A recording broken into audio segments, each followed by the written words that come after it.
Retro rifles, specifically the ARs we're talking about now, are they worth it? The amount of money you got to put in? Is it a fad or what? But before we get into it, please, if you haven't, subscribe, hit the like button, leave a comment, and also all my work on this topic. I've gotten a lot of positive feedback from people, okay, and there's a lot of people interested in this. So I'm going to do some more videos about this topic and work on some more of these guns.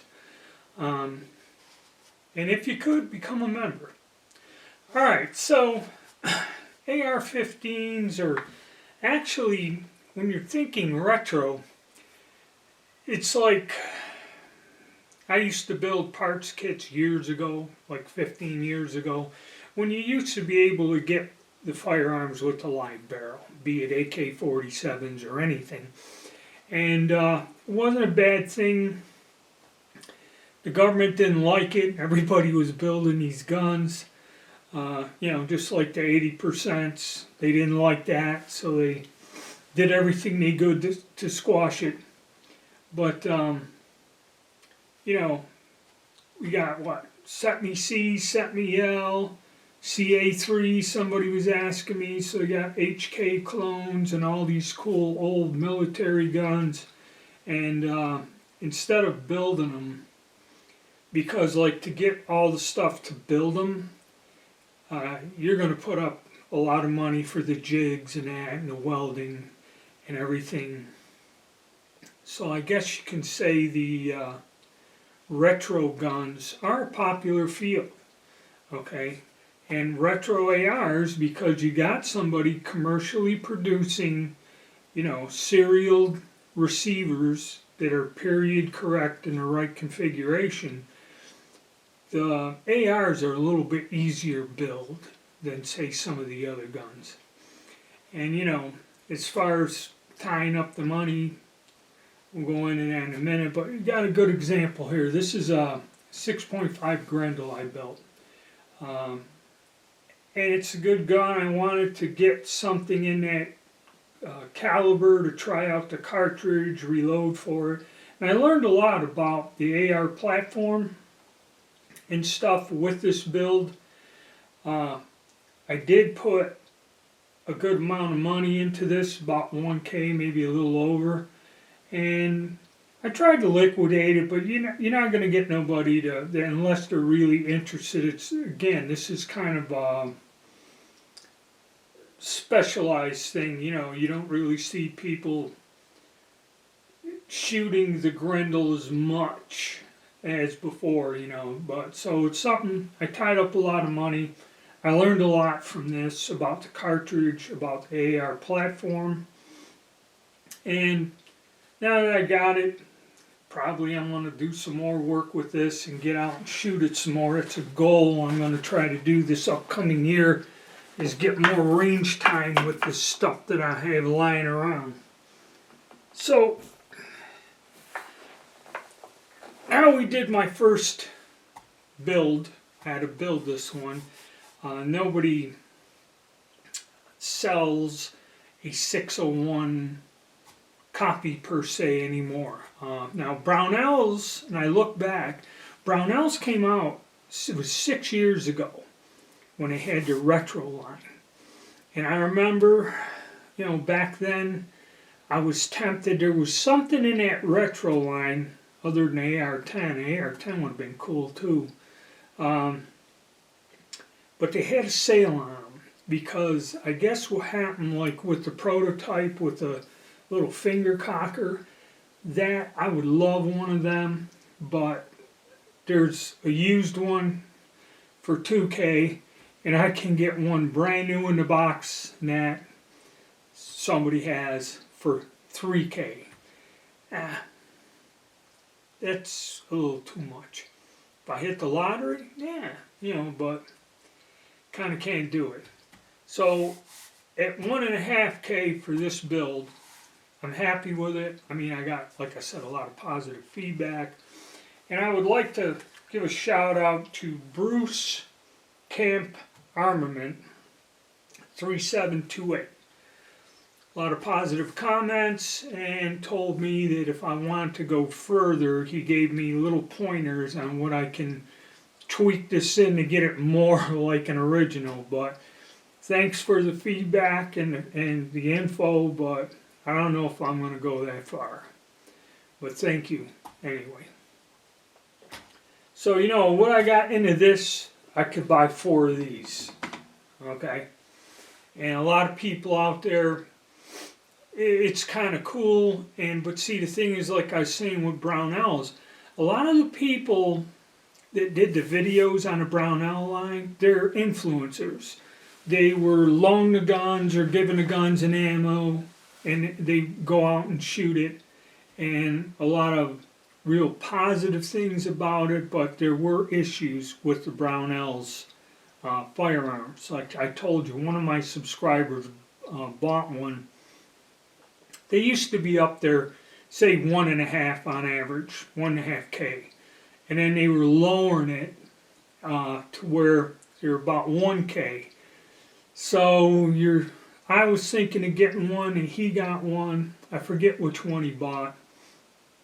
But he bought the one on sale. I had the damn thing in the cart 2 or 3 times, but I just, didn't have the capital flow. Okay, to get it, to tie it up. It would have put me a little overstretched.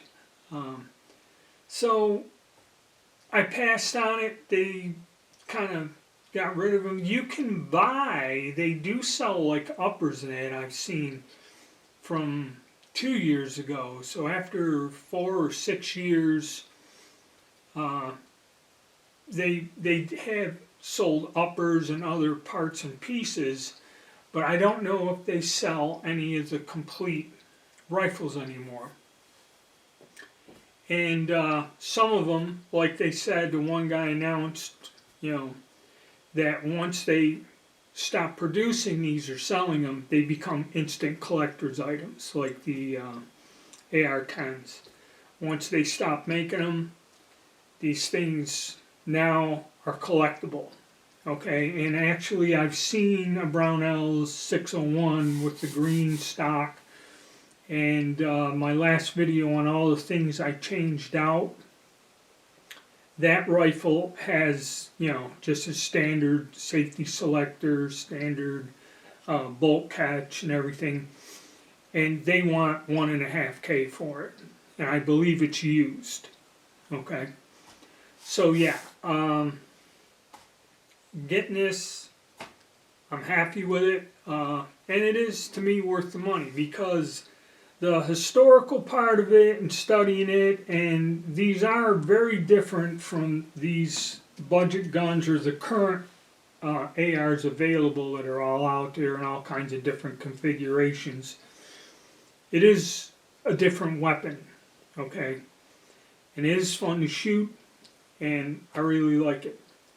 So, and from what I've seen, a lot of people out there are, building retro guns, doing it from the kits, trying to find a parts kit of an original A1 or firearm is way more expensive.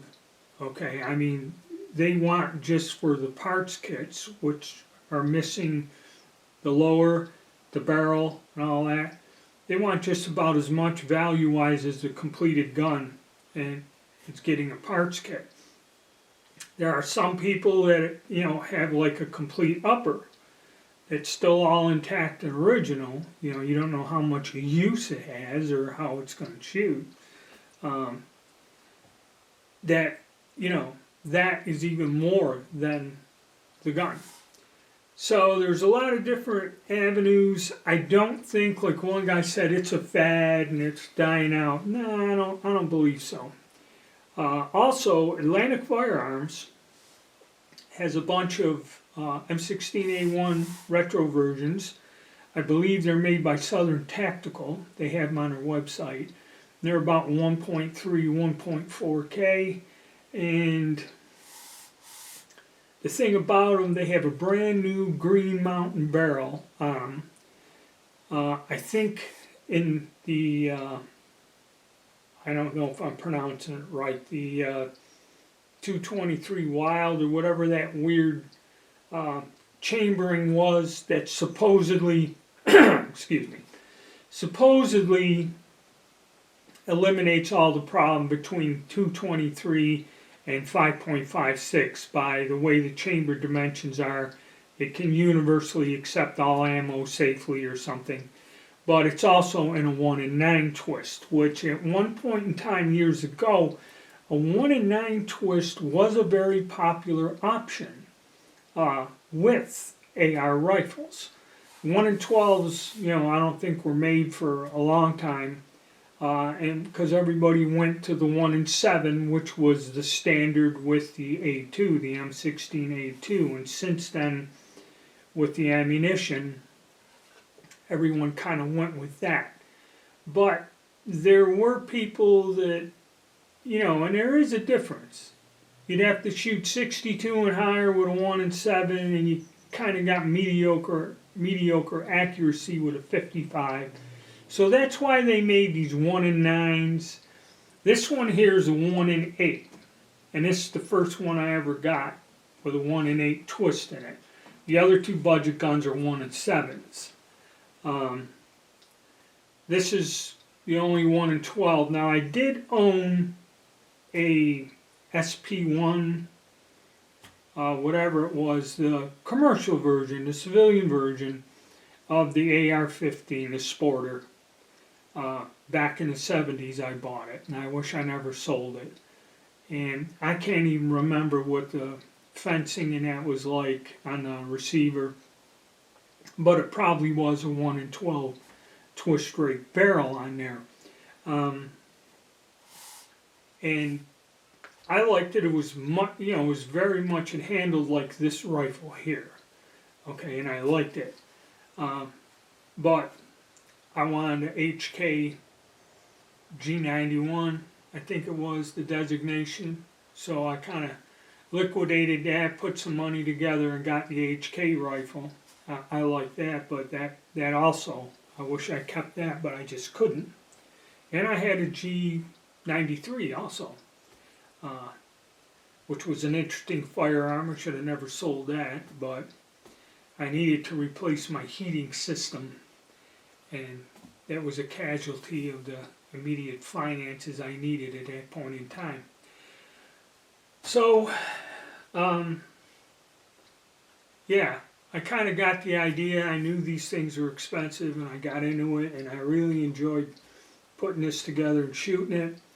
So once you go down a rabbit hole and start falling, it all goes into place. So I'm going to make a video about my next build. It is not going to be period correct, and I will explain that when I go over the bits pieces. It's going to be an A1, M16A1 build, but it's going to call it a retro hybrid because there's some things I'm doing with it, and I'll give you the reasons when I go over that. I've almost accumulated all the parts, and the leftover parts from this build and stuff are going to be used in that build.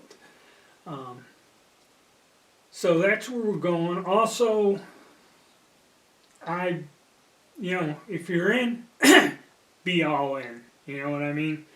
So we're going to talk about the bayonets, bipods, other things, and stuff like that. And I'm going to cover all these different little accessories. And also what I'm going to try to cover for you guys is when you're doing this, you got to watch out, because there's some companies that they charge, PSA with Harrington Richardson, they're pretty reasonable. I've been looking at uppers, parts, pieces, and things, and there's people that make some pretty cool uppers, but they want almost as much as the cost of the whole firearm than what PSA is selling you a completed gun for. So I'm going to give you some tips. I'm going to give you a couple suppliers and places to stay away from, and some places that are pretty cool and you can do business with. and that. And like I said, then I'm going to make a video showing you some parts. And then what I intend to do is a whole series explaining how this weapons platform came about, how things changed after World War II, and historically how this gun kind of fell into place. And it's been with us since the mid-1960s, almost 60 years or so in service, and still going strong. I know they're talking about trying to replace it with something else, but I don't think that's going to happen anytime soon. So, a lot of history, politics, controversy, all that other stuff, tall tales, stories. So, a lot of content's going to follow on this project, and a couple other venues in there talking about this, the AR-15 or the M16 platform. You know, as compared to reviewing your budget guns. But I'll throw some of them in too. Alright, so thank you and stay tuned.